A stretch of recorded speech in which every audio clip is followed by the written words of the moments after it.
কেউ যদি better option পেয়ে আমাকে ছেড়ে যায় আমার কষ্ট লাগে না। আসলে ভাই আমি চাই না কেউ আমার নিয়ে অসন্তুষ্ট থাকুক, কেউ তার জীবনে আনন্দগুলা নষ্ট হয়ে যায় বা কেউ পিছায় পড়ুক। আমি চাই মানে আমার জীবনে জড়িয়ে থাকা প্রত্যেকটা মানুষ এগিয়ে যায়। এতে যদি মনে করেন যে ভাই তাগো সারার লেগে মানে এগো ভালো রাখার লেগে আমার দূরে যাইতে হয়, আমি তাই যাবো, সমস্যা নেই। মানে আর এরাও যদি মনে করেন যে মানে যদি কখনো মনে করে যে ও থাকতে ও আছে বিদায় আমাদের লাইফে এত সমস্যা, তাহলে তারা দূরে থাকুক। কারণ আমি ভাই কোনোদিনই মানুষের খারাপ চাই না। আমি চাই প্রত্যেকটা মানুষ ভাই এগিয়ে যাক, মন খুলে বাঁচুক। মানে মানে মানুষগুলা যখন আপনি অনেক ভালোবাসবেন কেউ, অনেক ভালোবাসার পর যখন ওই জিনিসগুলা না বুঝবো, তখন আপনার এইসব কথা কওয়া ছাড়া আর কোনো উপায় থাকবো না। তখন আপনি নির্দ্বিধায় মানে জোর অধিকার খাতান বাদ দিয়ে আপনি ওরা মুক্ত করে দিবেন।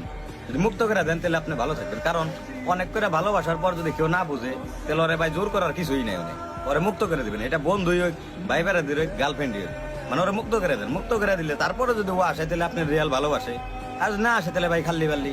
এটা নিয়ে ভাই মন খারাপ করে কি হইব? ও যে এক কথাই শেষ যে আমি ওকে ভালো লিগা ওকে ছাইড়া দিলাম, বা আমি ওকে লাইফে আছি বিলাই ওকে প্রবলেম। আর আমি চাই না যে আমার জন্য কারো প্রবলেম হয়। আল্লাহ সবাই ভালো রাখুক।